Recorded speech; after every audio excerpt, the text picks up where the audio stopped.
Hello everyone, recently Facebook has updated its content ID system and many creators have started to receive claims that mute their videos. We have made an instruction for you how to restore the sound on your Facebook video. At first, go to your video page. Select your video is partially muted due to the copyright match. Click See Details.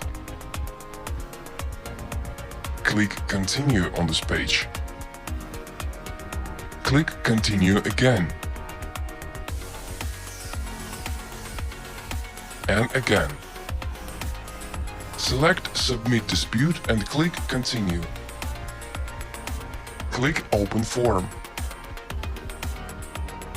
Select License Content and write that you have permission to use it in additional details.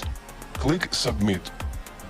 You can write I have a permission to use this music in audio.org license. Then submit. And in 1 second, your video will be restored. Use in audio.org if you need high quality, no copyright music for your projects.